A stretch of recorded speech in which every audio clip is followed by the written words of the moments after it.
السلام عليكم ورحمة الله وبركاته.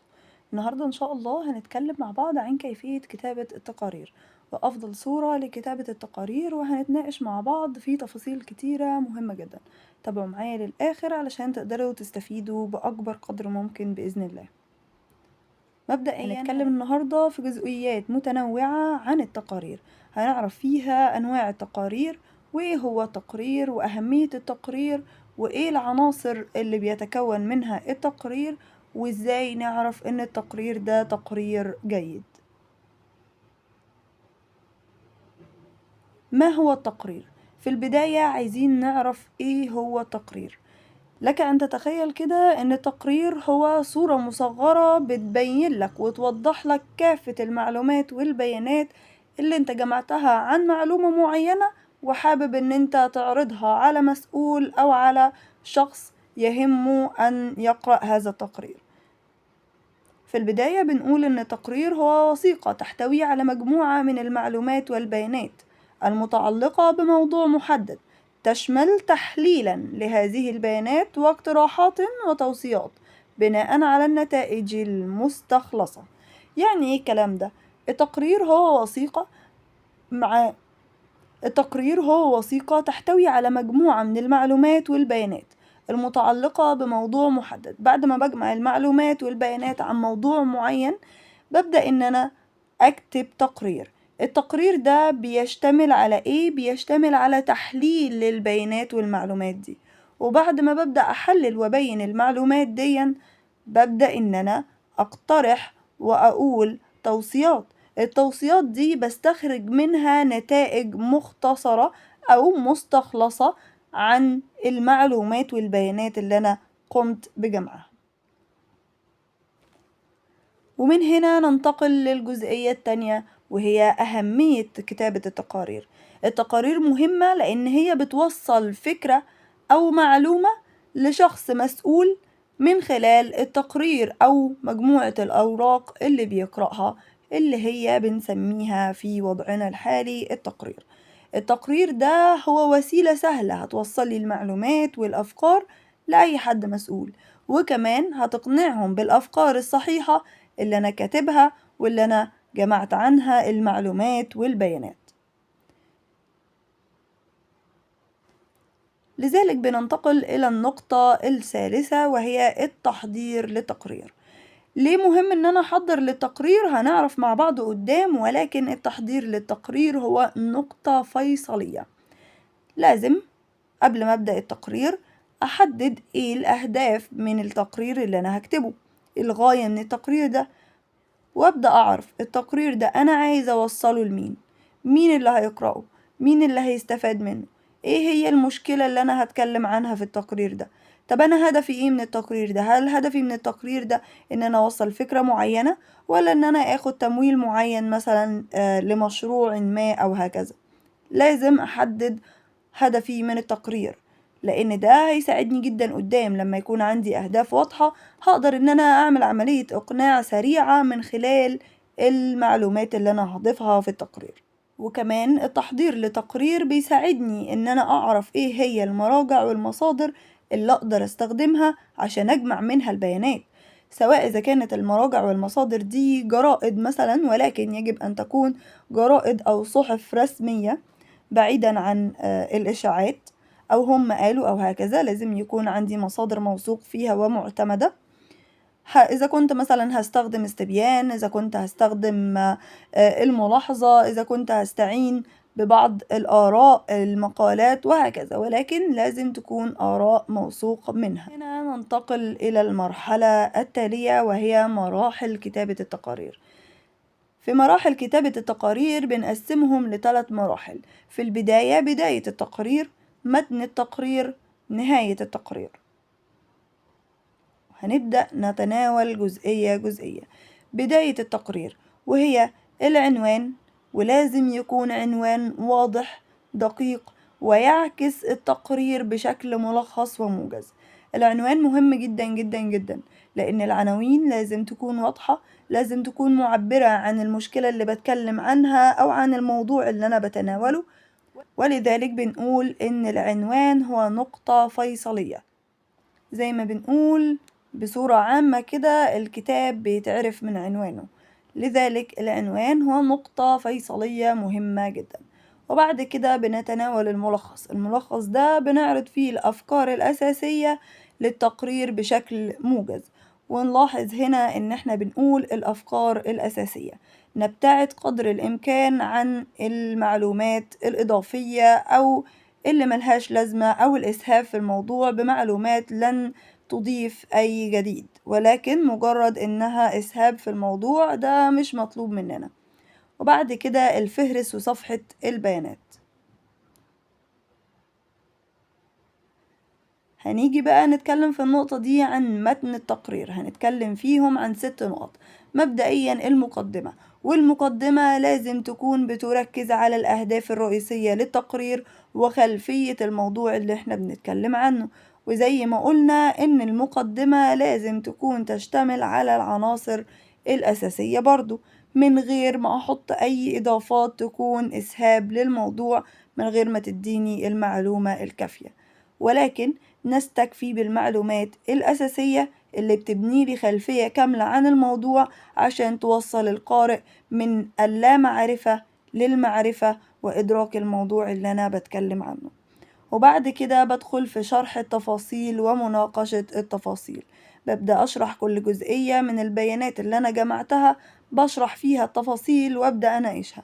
وبعد كده بيجي دور تحليل البيانات والمعلومات والوصول لنتائج. والله بناء على المعلومات اللي تم جمعها أنا وجدت إن النتائج إن في مشكلة فلانية في المنطقة الفلانية، أو إن في موضوع يستحق الدراسة في النقطة كذا، أو إن الموضوع ده محتاجين العمل عليه، وبالتالي يجب أن نأخذ الاحتياطات أو نأخذ التدابير اللازمة في 1 2 3. ودي النتائج اللي أنا توصلت لها. وبعد كده باخد الملخص، ونخلي بالنا كويس إن الملخص مش تحليل للبيانات، لأن احنا بالفعل عملنا ده من خلال الشرح والمناقشة وتحليل البيانات والمعلومات عشان أوصل لنتائج، وإنما هنا بيكون أهم ما توصلت إليه من نتائج، وأبدأ إن أنا أعرضها بشكل ملخص سريع.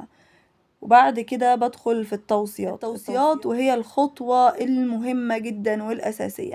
أنا خلاص درست الموضوع وناقشته وحللته وبدأت إن أنا أكتب نتائج.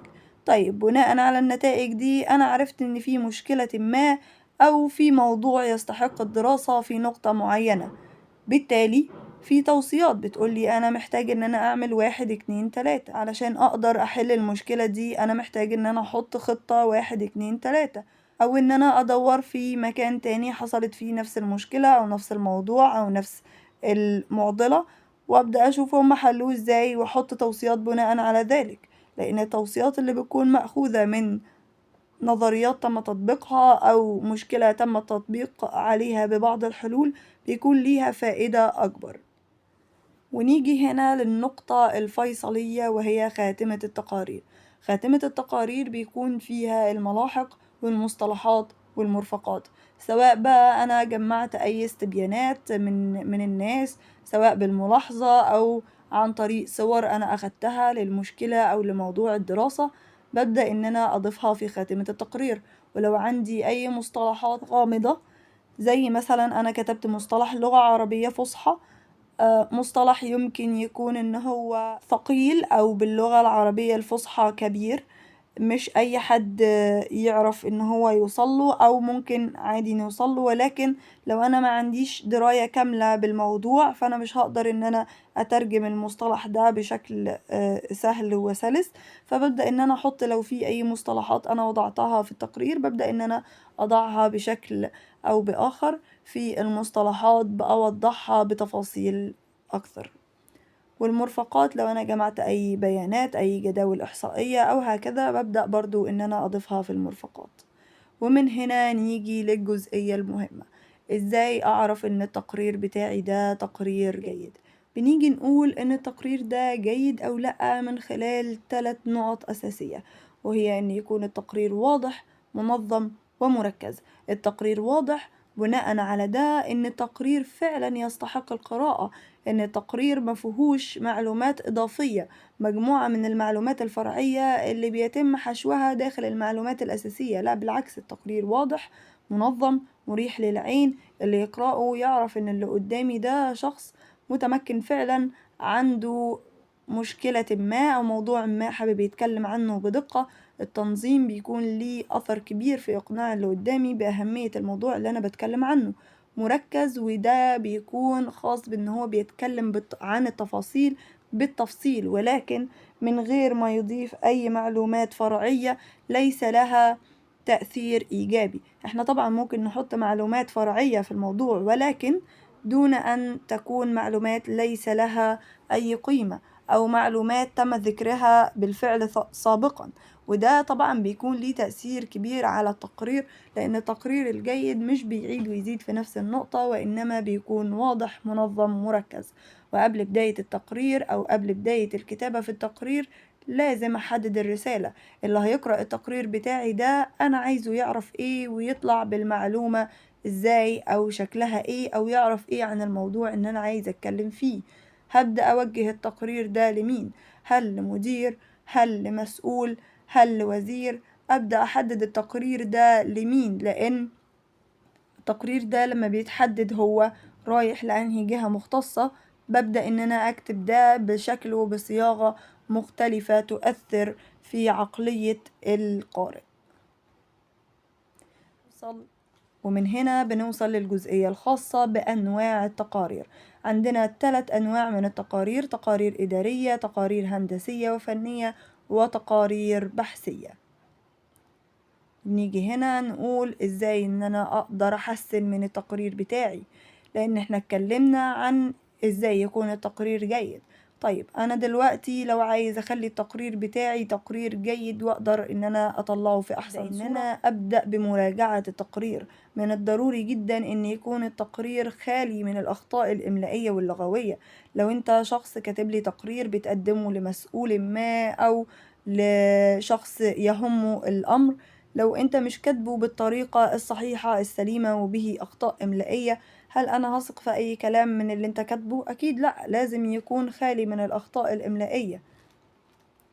كمان إضافة الرسوم والبيانات والجداول، وده بيدي فاعلية كبيرة جدا جدا للتقرير، لأن هو بيدي ثقة للكلام اللي أنا بقوله واللي أنا بكتبه للشخصية اللي بتقرأ التقرير بتاعي، إن أنا مش بقول كلام وخلاص، بالعكس أنا عندي أدلة ورسوم وبيانات وجداول. والمراجع والمصادر مهم جدا جدا إن هي تكون موثوق منها، مراجع ومصادر موثوق منها. ما ينفعش إن أنا أكتب في تقرير أصل هما بيقولوا من غير ما أجيب دليل أو أعرف مين هما اللي بيقولوا في الأساس.